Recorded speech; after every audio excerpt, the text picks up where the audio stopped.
What's wrong, Grandpa? Had a perfect life, loving family, and a magical shop, till an old friend took it all. But he didn't get this. So what was this labor of love, and what was, is it a passion for Christmas, or what's kind of the background? As a parent, selfishly for me as a parent, I think every parent feels the same way. They want to see something that they're represented, their children are represented, they're seen, their children are inspired. And I think this as an opportunity is for the world. I think it's a film for the world, for everybody to see that we are all connected with humanity, regardless of the color or culture. The one thing I really liked is kind of the name, Journey, and I felt like the movie was like a journey to believing, and so Journey was the one who led to belief. Forrest, that does deal with you too. Do you want to talk a little bit about the concept of how Journey helped your character to believe? I mean, we meet Geronicus at a time when he's stopped believing in everything and he's about to lose the rest of the things that he has. And his granddaughter comes into his life, Journey, and pushes her way in and starts to make him have to believe really almost in himself again, and in life again, and ultimately in family and in love again. Till finally, by taking the journey with her, he starts to believe in magic again, and we all get the chance to experience joy through them. And for you, David, that concept of the journey to believe, why was that important for you to put in there? Is it a faith believing, or what's kind of the concept there? It was really, I was writing for myself in the arts through life. If you live long enough, there will be times where you have to be reminded that you are everything you believed you once were. You have opportunity to achieve the things. So it was really I think every artist writes for themselves, to heal themselves, to inspire themselves first. And then in doing so, you get a chance to heal and inspire the world. And I think that message could not come at a more needed time, for the world. And I think it's just gonna make people feel something again.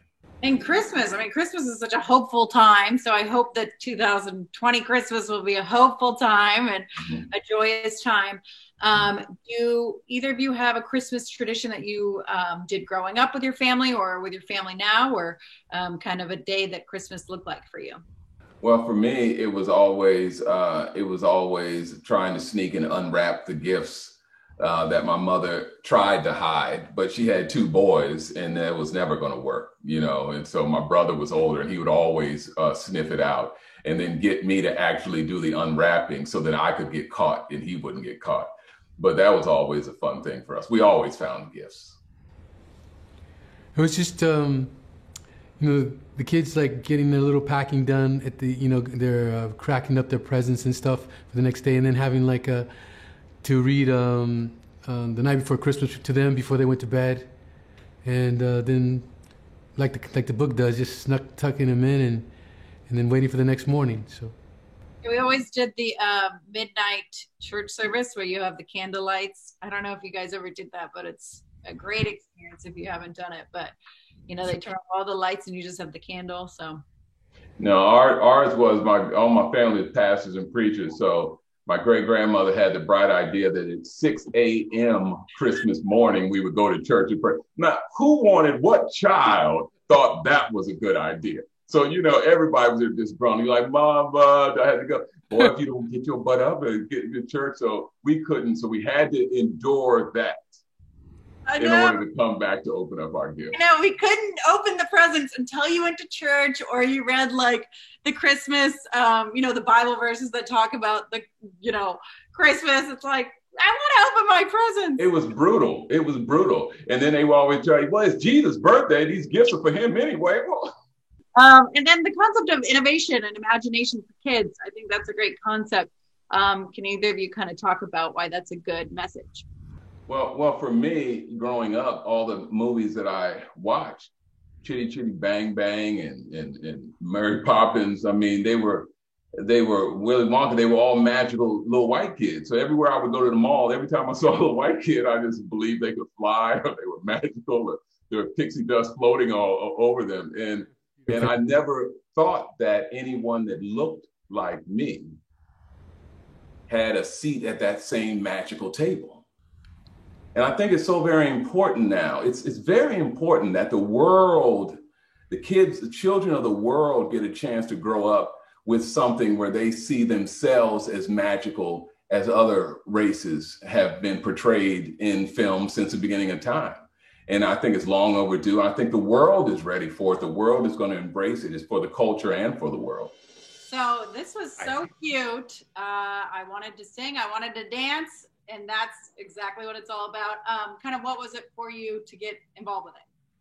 I was, you know, when the offers first came, I was just like, I mean, I haven't sung and danced in a long time, or should I say sung? I'm not a trained dancer, but I was just like, you know what? I haven't done a musical since high school. Somebody's offering to do a musical. Why not do a musical? Like, this will be fun. Do the musical, jump into it.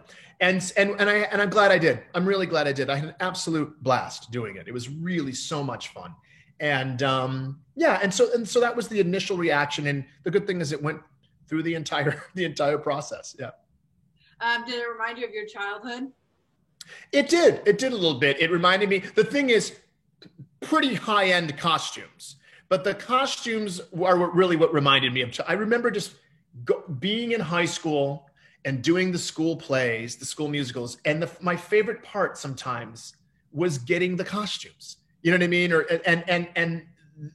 Him with this and the embroidery and the top hat and thing. I mean, it was amazing. It helps you get in character. It was really great. I felt like everybody was wearing like multiple layers. Oh yeah. You know, there's nothing like dancing in 6 layers of wool. I mean, everybody wants to do that. Like every night, finish a number and go back to the dressing room and just like wring out my shirt. It was crazy. But and you know, and you saw some of the moves those other dancers were doing. They were ridiculous. These kids are flipping through the air and stuff like that. But yeah, we had multiple layers. Middle of the summer, hottest summer in England in like 32 years. It was crazy. Yeah. Okay, I'm really curious if you could describe a Christmas day with your family growing up when you were growing up. Can you remember that or? A Christmas day with my tradition. Well, the only really Christmas tradition that I even think about nowadays is the one that I have with my wife, because we live in New York City. And so what we'll do is we'll get on the train and we'll go up to Rockefeller Center and look at the tree. And that's your way of telling yourself, okay, the season is upon us. And but it's funny, I didn't have a ton of traditions. The family got together and our friends would come over to the house and you like watch the basketball game. But we didn't have like lots of traditions. The travel was the moment. Like you're like, we're gonna go to grandma's, or people are gonna come here. But not like any specific things that we did every year. So that's new for me. So I'm glad I get to do that with my wife. So I thought this movie had a lot of good themes in it. And one of the themes that I really liked was like the imagination and creating. And I think that's a good theme for kids. Can you talk more about that theme? Yeah, I think that my hope would be that kids would try to strive to see all the magical numbers in the air that Jeronicus and Madeline see. Like, I think it's great that Journey she could be a role model for kids that feel like they have an idea about something and they don't know exactly where they belong, and that they should just try to seek out other people that think the way they think. That's right. I mean, not necessarily like an old person, like not your grandfather, but I mean, it's a special circumstance. But that does resonate with me, that there's this thing where the children should be given a little. I think children these days should be given some carte blanche to come up with their own ideas, and you should support those ideas no matter how fantastical they are. Yeah, I love that concept, and not just being on the phone in a world of like phones. It's like great. Yeah, you can get them out of here and just be like, but what if I told you to invent something, what would you invent, honey? And then have the kid come up with an idea, Love it. Thank you so much. I really enjoyed Thanks, it. Ed. Me too. Well, this is so fun. I really enjoyed it. It made me want to sing and dance and all of the above. I thought, there were such great themes in there. I liked one of the themes was like imagination and create. Can you talk about, this is kind of a general question about why that's a great theme for kids? Well, you want to encourage that in children, you know, because children have great imaginations. And if they don't get squashed, if that, you know, doesn't get messed up for them, just think of all the great things they will think to do and actually do. And imagination for a kid is like breath. Yeah. Yeah. It's important for the children to have then, but it's also important to be something that you can carry through into your adult life, because what is life without the fun that is imagination? What is life if you've lost that inner child? There's something missing.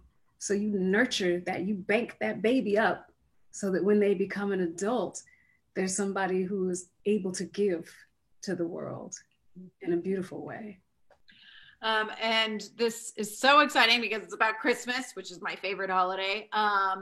Can you talk about kind of traditions you have with your families? This is also a general question. Anika? Well, hello. My family always opens a gift at midnight. We open one small gift at midnight. And that's always sweet to go to sleep on. Food, family, performing, and football. Performing? So what do you usually perform? Do you guys do a play? Well, actually, I've been performing for the past 3 Christmases in national tour of How the Grinch Stole Christmas on Broadway, and then in another movie that I did called The Tiger Rising. And then sometimes, you know, we perform as a family because our family is just like really musical. So we, you know, play our instruments together and sing together. So yeah. We used to go to holiday concerts in churches. Like there would always be a Christmas Eve celebration in one of the largest churches. And we would go and listen to Christmas music and carols.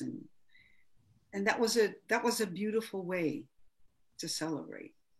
Music was always a part of our Christmases. Yes, we do the candlelight service at church, and it's just so beautiful because they turn off all the lights and you just all, light your candles, and it's just like so much meaning. Madeline, I want to talk to you kind of about that and about, Journey kind of leads Forrest's character to believe. So can you talk a little bit about that? Yeah. So when Journey's mom, Jessica, is telling her all these amazing stories about, how her grandfather used to be, and she finally gets there and she finally meets them, and it's like he's not remotely the same person at all. And I feel like it's a bit of a letdown for Journey at first, but then she remembers who she was told about, who this amazing inventor was, and she tries to bring that back throughout the whole entire movie by believing in him and by just trying to help him to believe in himself also. So it's a very special connection between Geronicus and Journey in the movie. And I feel like, I don't want to give anything away, but Felicia, your character too, does some of the concept of believing. So could you talk about that? Without giving away anything. I'll just say this. She's holding throughout and takes off at the end. I'll just leave it like that. Ooh. Love it. Well, thank you guys so much. I really enjoyed it.